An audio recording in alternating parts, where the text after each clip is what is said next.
Jadi kita akan mulai menjelaskan tentang teknis ya bagaimana kita ini melakukan prospek. Nah, sepertinya materi ini cocok ini ya, materi action di bagian prospek ya, prospek. Bentar lagi ya teman-teman. Saya akan langsung lari ke materi ini ya. Prospecting. Oke, prospecting. Oke. Di sini teman-teman harus mengerti dulu pengertian dari prospek. Prospek itu beda sama presentasi yang pasti ya. Kalau prospecting ya, prospek itu sebenarnya yang disebut prospek itu sebenarnya adalah orangnya. Prospek itu orangnya. Nah, kalau prospecting ya, ada sebuah proses untuk bertemu menghubungi orang lain, ngobrol dengan orang lain, itu namanya prospecting.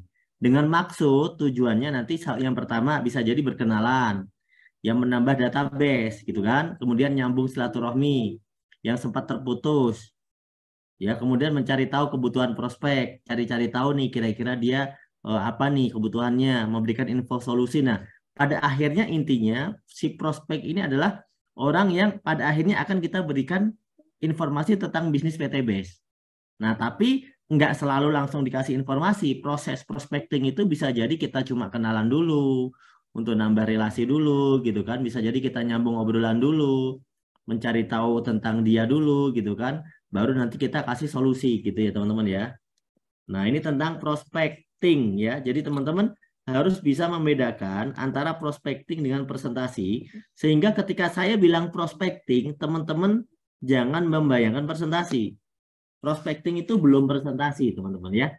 Nah, sedangkan proses menjelaskan detail dari solusi yang akan kita berikan, misalnya jelasin modalnya berapa, perusahaannya di mana, produknya apa aja. Nah, itu disebut presentasi, teman-teman.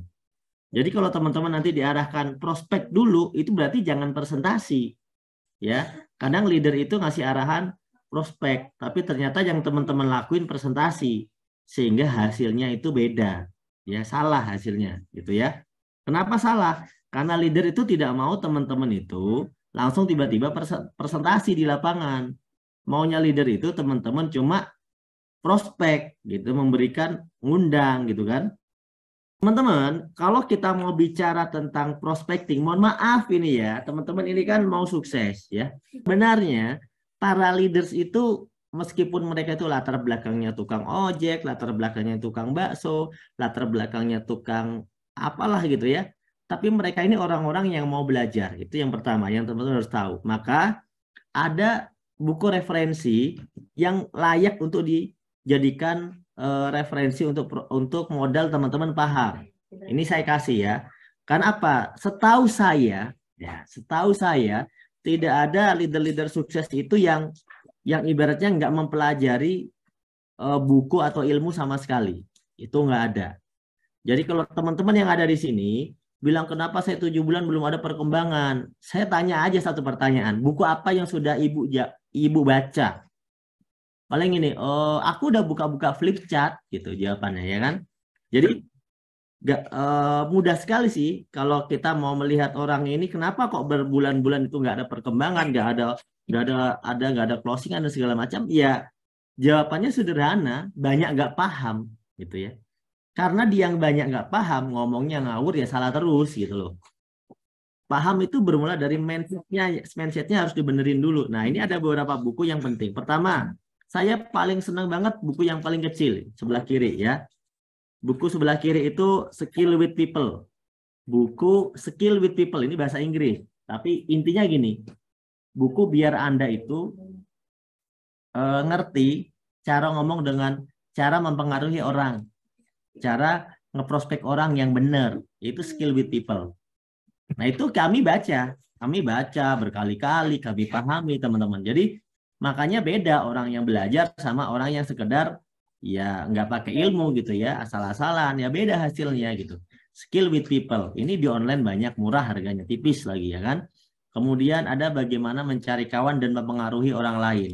Ini bukunya bukan buku PTBS, ini bukunya buku umum, buku bestseller kelas dunia gitu ya. Buku bestseller kelas dunia. Anda bisa cari di Gramedia, dimanapun Anda bisa cari. Kemudian ada Personality Plus, buku yang bisa memahami karakter orang lain. Jadi kalau Anda ketemu prospekan, Anda tahu cara mengarahkannya, karena Anda bisa membaca karakternya dia. Nah, para leader itu memiliki ilmu semacam ini. Jadi memiliki ilmu dia, ya. Tapi mitra-mitra kan nggak tahu kalau leader itu sudah punya banyak ilmu, gitu kan? Nah, dan itu semuanya gampang. Semua teknis ini bisa dipelajari dengan cara minimal kita baca, terus kita coba praktekkan, gitu teman-teman. Kemudian ada buku-buku yang lainnya. Para leader sukses memiliki kebiasaan membaca satu buku setiap bulan. Nah, dan ini teruntuk buat mitra baru ya. Mitra baru minimal membaca buku ini nih yang ada gambarnya Pak Randu ini. Ini adalah buku 7 langkah sukses atau buku resume tentang cara menjalankan PTBS. Ini juga memang tidak dijual di semua grup, tapi buku ini ada di kantor ya, di stokisnya Pak Randu itu dijual di Pak Usman. Nah, tapi Anda juga bisa nggak harus baca buku ini, ada buku yang lain juga yang sifatnya umum ya. Nanti kalau teman-teman juga yang berminat untuk membeli buku bagaimana cara menjalankan, nanti bolehlah menghubungi leadernya aja, ya leadernya aja, biar leadernya nanti menghubungi saya, ya nanti saya kasih referensi, ya tapi karena saya nggak niat jualan, saya nggak akan jualan di sini ya. Saya nggak niat jualan buku teman-teman ya. Saya cuma kasih ilmu aja kepada Anda. Nah, cara prospek itu macam-macam teman-teman. Ya, cara prospek macam-macam. Lihat, coba nomor 1 sampai sekian. Coba cara mana yang pernah Anda pakai atau Anda bisa komentar belum pernah pakai sama sekali. Coba cara mana yang sudah pernah Anda pakai. Coba, saya mau baca komentar Anda nih. Cara-cara prospek instan ya. Silaturahmi, nah ini benar. Jadi datang ke tempat temennya, saudaranya gitu ya. Ya datengin gitu kan. Nomor 1 jemput bola silaturahmi, oke. Mana cara-cara yang pernah Anda lakuin? Nomor 1 paling banyak ya silaturahmi. Cuma bedanya ngobrolnya mungkin cocok atau enggak gitu ya. Silaturahminya ngobrolnya kurang teknik. Ya. Yang nomor 2 pajang produk di meja tamu. Pasang spanduk di rumah, ya boleh. Paling banyak nomor 1 nih. Ayo mana lagi nih? Kenalan sama temen yang baru kenal. SKSD kali ya. Sok kenal, sok dekat. Sebar brosur. Oke. Pasang status di WA. Mampir pura-pura kebelet. Siapa nih? Putu Ar mampir pura-pura kebelet. Yakin tuh. Putu Arstika ikut-ikutan nih. Mampir pura-pura kebelet. Saya hanya lewat online. Nomor 1 dan 3. Nomor 15, Demplot pupuk. Weh, ya ini pemain pupuk nih ya. Ardian the best. Nomor 11, upload testimoni di status biar pada kepo. Nah, oke. Saya pernah prospek tapi ngotot. 14, website. Ya. Ajak nongkrong ngopi. Oke. Ini mantep nih, ajak nongkrong ngopi ini biasanya mantep loh. Karena kita, tapi syaratnya kopinya dibayarin. Diniatin sedekah. Nah, itu mantep. Jangan bayar sendiri-sendiri. Kasih sampel produk. Perbanyak komik kayak ngobrol tentang kesehatan boleh, tentang produk ya. Nah, tanya alamat. Prospeknya pura-pura tanya alamat boleh. Belum ada, saya tambahin nanti nomor 16. Tanya alamat belum ada ya? Tanya alamat. Udah ada belum sih di sini? Belum ada ya. Oh ada, tanya alamat nomor 5. Tanya alamat atau salah pura-pura salah jalan. Pernah nih Bu Slia nih, yakin. Aduh, mantep banget nih. Sok ramah aja. Tanya alamat jalan padahal udah tahu modus. Nomor 9, share video. Balas nomor pinjol. Nomor pinjol dibales. Nomor pinjol dibales ngapain? Aduh. Wah, yang terbaru nih keren. TikTok lah paling mantap. Weh, iya sih Pak. Iya, tapi aku nggak mau ngajarin soalnya nanti takut Anda closing semua. Semua cara ini adalah bisa dilakuin. Jadi, nah, masalahnya adalah setelah nanti kita udah mulai prospek, ngelanjutinnya suka pada nggak bisa gitu loh. Udah nih prospek, tapi ngelanjutinnya ragu-ragu gitu kan. Wah ini bener nih, ini yang paling bagus nih ada nih. Paling bagus saya tambahin nanti. Ajak ke SLC pasti closing. Ceritakan program SLC tentang bener ini. Ajak SLC yakin closing.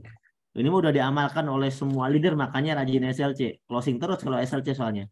bahwa 1 bis SLC closing 1 bis. Ini beberapa opsi. Jadi yang merasa mungkin bingung, waduh, aku kok belum ngelakuin semua ya. Nah, berarti belum action.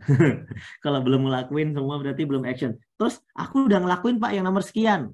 Baru 1. Coba dong cara yang lain. Jadi Anda ini saya tunjukin ini itu. Ya, saya tunjukin ini supaya Anda itu mulai kreatif. Bahwa, oh ternyata bisa ya dengan cara nomor 8 ya. Oh ternyata bisa ya dengan cara nomor 9 ya. Ternyata bisa ya dengan cara nomor ini, nomor ini. Nah, ini teman-teman, maksudnya apa? Maksudnya adalah bukan saya cuma membaca komentar Anda, tapi saya sedang memberikan tips buat teman-teman yang mungkin belum pernah ngelakuin cara ini, gitu loh. Ayo, yang merasa dapat ide baru setelah baca cara-cara ini siapa? Coba. Oke, intinya semua cara ini itu berpotensi closing. Karena closing itu bukan masalah Anda pakai cara yang mana, teman-teman, ya. Tapi yang penting Anda mau mencoba, kemudian Anda ngerti apa yang Anda lakuin, dan ketentuan closingnya itu bukan milik Anda, tapi milik Allah. Nah, sekarang tinggal kita belajar secara ikhtiarnya ya. Ketentuan milik Allah, tapi kita harus belajar ikhtiar. Oke, kita lanjut dulu nih teman-teman. Wah, ini ada nih nomor 16, melakukan demonstrasi produk atau demo